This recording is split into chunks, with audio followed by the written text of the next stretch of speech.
बिस्मिल्लाहिर्रहमानिर्रहीम अस्सलाम वालेकुम students, welcome back to my channel all about maths with Sahar. आज की वीडियो क्लास 7 के लिए है। चैप्टर 10 है फैक्टराइजेशन ऑफ अलजेब्रिक एक्सप्रेशन और एक्सरसाइज जो है वो हमारे पास 10A है। Resolve into factors question 2।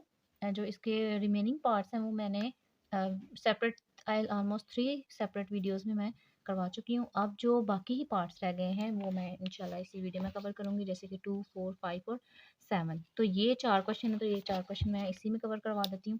अच्छा, सबसे पहले हमने करना क्या है, फैक्टर्स का मतलब ये होता है कि हम जो है जिस चीज़ का से ये आया है, यानी कि अगर हमारे पास 4 है तो इसका मतलब इसके फैक्टर्स होंगे 2 एंड 2। तो इसी तरीके से हमने इसको भी फैक्टर्स में रिजॉल्व करना है, इसको शॉर्ट फॉर्म में, इसको ब्रैकेट फॉर्म में लिखना है। तो सबसे पहले आपने करना क्या है, अगर आपके पास कोई न्यूमेरिकल वैल्यू है सेपरेट कर देना है। 3 है तो 3 का नहीं एलसीएम आएगा, तो इसको आपने एज इट इज रहने देना है। ठीक है। उसके बाद हमारे पास x की पावर है 3, तो आप इसको 3 टाइम जो है वो मल्टीप्लाई करेंगे। अब यहाँ पे अगर आपको एक्सपोनेंशियल जो रूल्स हैं, एक्सपोनेंशियल लॉस, वो क्लियर हैं, तो इस तरीके से आपको याद होना चाहिए, आपको पता होना चाहिए कि अगर कोई बेसिस सेम हो और वो मल्टीप्लाई हो रही होती है, उनकी पावर्स ऐड हो जाती हैं। और अगर सेम कंबाइन हो तो हम उनको सेपरेट सेपरेट भी कर सकते हैं। ठीक है। उसके बाद 15 की अगर बात करें, ठीक है, तो 3 5 ज़ा 15 एंड 5 1 ज़ा 5। इसका मतलब है 3 और 5 जो है वो हमारा 15 की जगह आएगा। तो यहाँ पे मैं 15 की जगह लिख रही हूँ 3 मल्टीप्लाई बाय 5।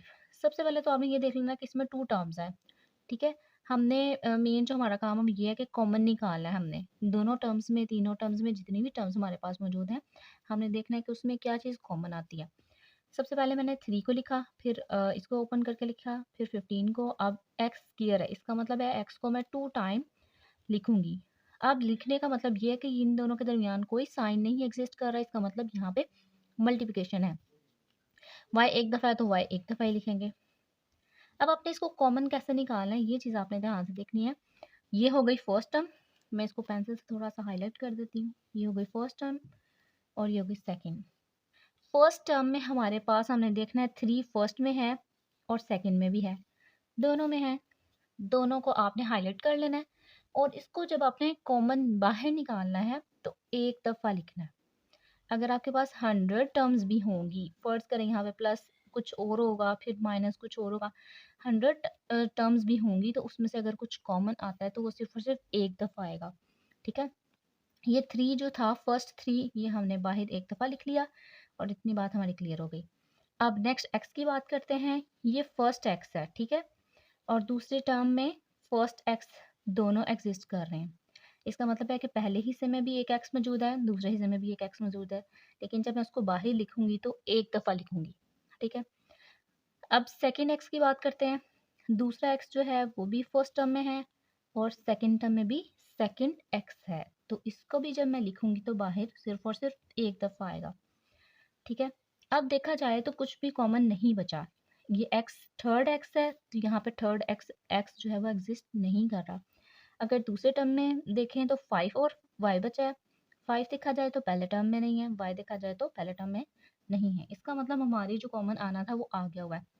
अब हम अंदर देखेंगे, अंदर क्या चीज़ है हमारे पास। 3 भी बाहर, x भी बाहर, x भी बाहर, 2x बाहर आ गए। अंदर जो मैंने मार्क नहीं किए, टिक नहीं किए, वो आएंगे।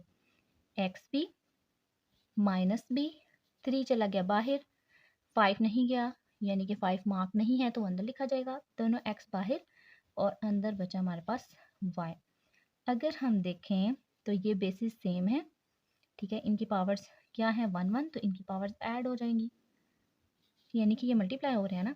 अगर हम साइन नहीं भी लगाते तो हमें एग्जैक्टली पता होना चाहिए कि ये मल्टीप्लाई हो रहे हैं। x माइनस 5y, तो ये जो है वो हमारा क्लियर हो गया। अच्छा, यहाँ पे जो सेकंड मेथड है ना, वो मुझे ज़्यादा इजी लगता है क्योंकि वो उसमें ना जल्दी हमारा काम हो जाता है, तो मैं सेकंड मेथड भी करवाने लगी हूँ। फर्स्ट मेथड जो है ये, और सेकंड मैं यहाँ पे करा देती हूँ। ठीक है। जो आपको इजी लगे आपने वह करना है। सबसे पहले तो जो क्वेश्चन है मैं वही लिख रही हूँ। ठीक है। अच्छा जी, यहाँ पे बस आपको ना न्यूमेरिकल डाटा को खोलने की ज़रूरत है, इन वेरिएबल्स को खोलने की ज़रूरत नहीं है। तो 3x³ माइनस 15 की जगह यहाँ पे मैं लिखूंगी 3 मल्टीप्लाई बाय 5। एक्स स्क्वायर भी ऐसे, वाई भी ऐसे। मैंने सिर्फ और सिर्फ यहाँ पे न्यूमेरिकल डाटा को ओपन किया, यानी कि उसका एलसीएम लेके उनके फैक्टर्स लिख दिए। ठीक है, अब क्या करना है, 3 और 3 सेम है, वो बाहर निकाल लिया। जो दोनों में टर्म में सेम था वो मैंने बाहर निकाल लिया न्यूमेरिकल डाटा में। अब वेरिएबल की बात करें तो एक्स और एक्स सेम है। ठीक है, अब आपने देखना है, एक टर्म में हमारे पास एक्स की पावर 3 है, एक टर्म में एक्स की पावर 2 है। अब जो छोटी है, छोटी हमारे पास क्या है, एक्स की पावर 2 है, तो वो मैं यहाँ पे बाहर लिख लेती हूँ। ठीक है, इतना मैंने काम किया, एक्स को देखा, इतने दोनों पार्ट्स को, दोनों वेरिएबल्स को, जो छोटी पावर थी ना उसको मैं बाहर ले आई। अब इनमें से कुछ भी कॉमन नहीं आता।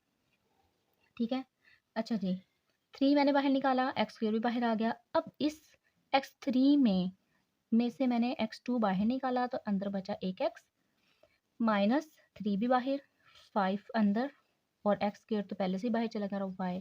और ये जो है वो हमारा शॉर्ट फॉर्म में आंसर आ गया। अब आपको जोन सा बेटर लगे, जोन सा इजी लगे, आप वही करें।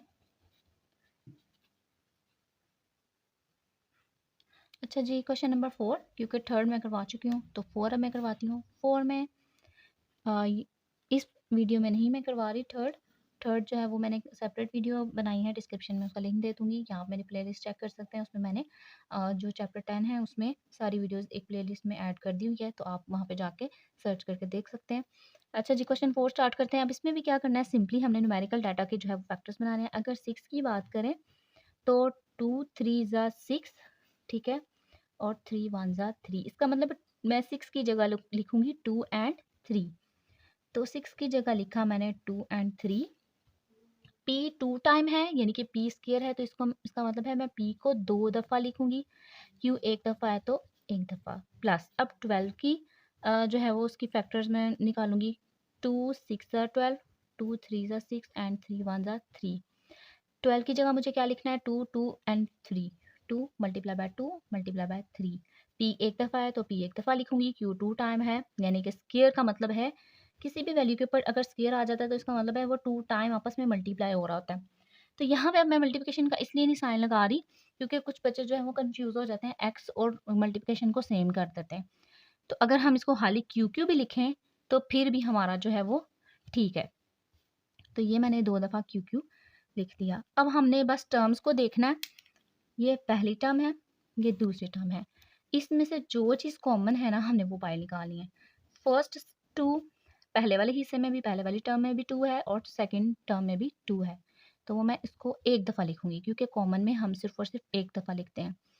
उसके बाद अगर फर्स्ट टर्म में देखा जाए तो 3 आ रहा है, पहले हिस्से में भी, पहली टर्म में भी 3 है और दूसरे टर्म में भी 3 है, तो मैं यहाँ पे 3 बाहर ले आऊँगी। अब कुछ बच्चे यहाँ पे मिस्टेक कर देते हैं, वो क्या करते हैं, मल्टीप्लिकेशन नहीं लगाते।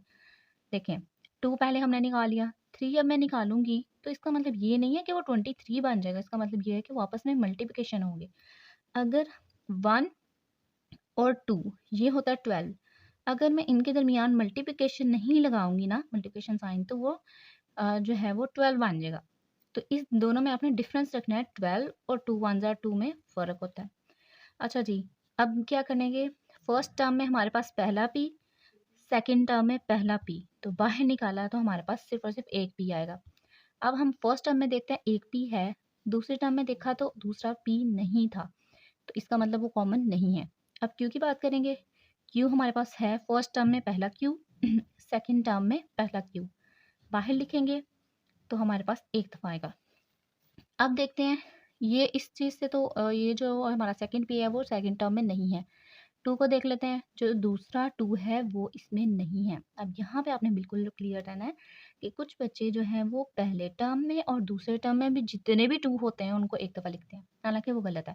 पहला जो 2 है वो हमने यहाँ पे लिख लिया, फ़र्ज़ करें यहाँ पे एक और 2 होता तो वो सेकंड 2 होता, तो फिर हम उसको भी लिखते, लेकिन अब नहीं है तो हम नहीं लिखेंगे। अंदर हमारे पास क्या बचा, जो हाइलाइट हमने किया हुआ है, 2 भी बाहर, 3 भी बाहर, p भी बाहर एंड q, बाकी बचा अंदर एक p प्लस का साइन, ये 2 भी बाहर, 3 भी बाहर, p एंड q भी बाहर, तो एक अंदर हमारे पास q बच गया। अब बस न्यूमेरिकल डाटा को जो हम मल्टीप्लाई कर लेंगे, 2 3 ज़ा 6, p q, अंदर बचा p प्लस q। ओके जी, जो हमारा 5 है ना वो भी तकरीबन सेम है। अब बस इसमें ये है कि थोड़ी सी ना बड़ी वैल्यूज़ आ गई हैं। अच्छा जी, हम सबसे पहले क्या करेंगे, न्यूमेरिकल डाटा को लिखेंगे और जितनी टाइम हमारे पास ये होगा उतनी टाइम हम इसको कर लेंगे। अच्छा, कुछ एक और ट्रिक हम यहाँ पे यूज़ कर सकते हैं, वो ये देखें, हम a की पावर 4 है और दूसरी टर्म में a की पावर 2 है। तो आपने जो पहला a होगा, पहली टर्म में a होगा, उसको आप स्प्लिट करके 2 पार्ट्स में कर सकते हैं, a2 बट ज़्यादा बेस्ट है कि आप सिंपल खोल लें, वही आपके लिए ईज़ी है। a4 है तो 4 टाइम हम इसको ओपन कर लेंगे, b2 है तो b को 2 टाइम लिख लेंगे।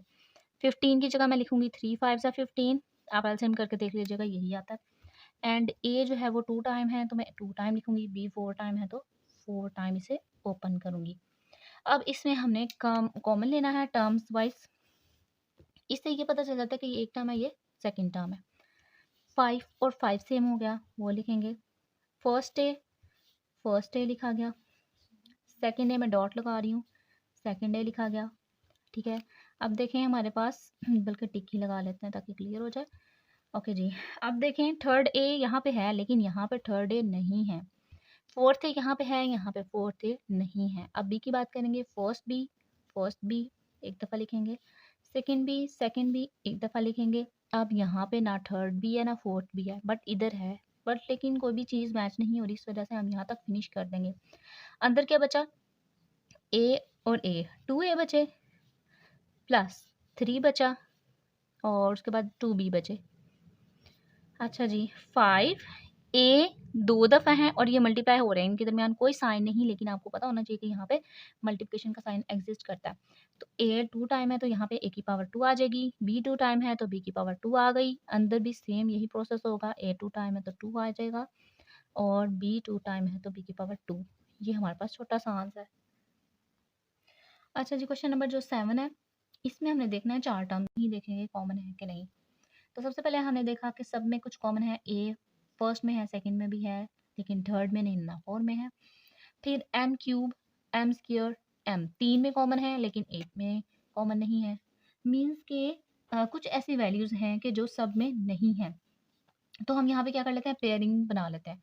फर्ज करें यहाँ पे अगर 3 वैल्यूज़ होती तो 3 वैल्यूज़ में से कुछ ना कुछ कॉमन आता, लेकिन अब यहाँ पे हमें फैक्टर्स बनाने हैं, कुछ शेप बनानी है फैक्टर की, इस वजह से हम 2 पेयर्स ले लेंगे। तो सबसे पहले मैं इस वैल्यू को फिर से लिखती हूँ और इनके पेयर्स ऐसे बना लेना है कि फर्स्ट 2 एंड सेकंड 2 पेयर्स बना के ना फिर उसमें से कॉमन निकालते हैं। अच्छा जी, सबसे पहले हमने देखना है इतने पार्ट्स में ए कॉमन है, या इसको ओपन कर लेते हैं, यानी कि एम 3 टाइम है तो एम को मैं 3 दफ़ा लिख रही हूँ, माइनस ए एम 2 टाइम है तो 2 टाइम लिख रही हूँ, और लास्ट वाली 2 टर्म्स जो हैं वो एज इट इज़ हैं, इसलिए उनको मैं एज इट इज़ लिख रही हूँ। अब क्या करेंगे, पहले पार्ट में से, पहले 2 हिस्सों में से कुछ कॉमन है और लास्ट वाले 2 पार्ट्स में से कुछ कॉमन आ रहा है। फर्स्ट फर्स्ट ए एक दफ़ा लिख लिया, फर्स्ट एम एक दफ़ा लिख लिया, सेकंड एम एक दफ़ा लिख लिया, ठीक है, क्योंकि हम जो जब कॉमन लेते हैं फर्स्ट फर्स्ट को तो वो एक दफ़ा ही लिखते हैं। अंदर हमारे पास क्या बचा, एम माइनस नथिंग। अब यहाँ से कुछ भी नहीं बचा। जब भी हमारे पास कोई ऐसा केस आ जाए कि जब हमारे पास कुछ ना बचे तो वहाँ पे आ जाता है 1। अच्छा, अब अगर आप इतने पार्ट्स से अंदाज़ा लगाएं, ये तो आपका कॉमन आ गया। फ़र्ज़ करें ये और ये मैं मैच करना चाहूँ, ठीक है, तो इसमें किस चीज़ का फ़र्क है, एम भी सेम है, 1 भी सेम है, सिर्फ और सिर्फ सेंटर में माइनस आना चाहिए। यहाँ पे एम के साथ माइनस और यहाँ पे प्लस है। इसका मतलब है कि अगर मैं इस सारी वैल्यू में से माइनस माइनस बाहर निकालूँ, कुछ भी कॉमन नहीं आ रहा तो -1 कॉमन निकाल लेते हैं। अंदर बचेगा, जब भी हमारे पास ब्रैकेट के बाहर कोई नेगेटिव साइन होता है तो सारे साइन ऑपोजिट हो जाते हैं ना। इसी तरह जब मैं कोई माइनस का साइन बाहर निकालती हूँ तो अंदर भी सारे साइन ऑपोजिट हो जाते हैं। ये माइनस जो है वो चेंज हो जाएगा प्लस में, ये प्लस चेंज हो गया माइनस में, और ये 1 एज इट इज़। अब कुछ बच्चे यहाँ पे ये सोच रहे होंगे कि 1 तो कॉमन निकाला था, ये कहाँ से आ गया। ये जो है ये इसका मल्टीपल है, यानी कि 1 1 ज़ा 1, तो इसलिए ये बाहर ये फिनिश नहीं होगा। अच्छा जी, ये हमारा इतना काम हो गया। अब हमने क्या करना है, अगर आपको यहाँ पे सेटिस्फेक्शन नहीं हो रही तो आप इसको फिर से मल्टीप्लाई करके देखें, आपका वही आ जाएगा। माइनस प्लस माइनस 1 एम ज़ा एम, माइनस माइनस प्लस 1 1 ज़ा 1, वही आ रहा है। अच्छा जी, यहाँ पे अब हमने क्या करना है, इस सारी ब्रैकेट में से, इस सारे पार्ट में से जो भी कॉमन है हम वो निकालेंगे। अगर देखा जाए तो एक फुल ये ब्रैकेट m-1 और एक ये फुल ब्रैकेट m-1, यहाँ पे भी कुछ नहीं तो प्लस यहाँ पे भी मौजूद है, तो लिखें या ना लिखें ये सिर्फ मैं आपको समझाने के लिए यहाँ लिखा था, अदरवाइज यहाँ पे नहीं लिखते। अच्छा जी, क्या कॉमन आया? m minus 1। ये अब दोनों मैंने बाहर निकाले तो एक दफ़ा लिखा जाएगा। अंदर क्या बचा? अब मैं इस सारे पोर्शन को बड़ी ब्रैकेट से रिप्रेजेंट कर रही हूँ और स्क्वायर ब्रैकेट से, और ये जो जब मैंने दोनों बाहर निकाले तो एक दफ़ा लिखी। अंदर बचे हमारे पास m माइनस 1। ठीक है, अब मैं इसको राउंडेड ब्रैकेट में कन्वर्ट कर देती हूँ। m 2 टाइम है तो इसकी पावर आ जाएगी 2 माइनस 1। आंसर आ गया।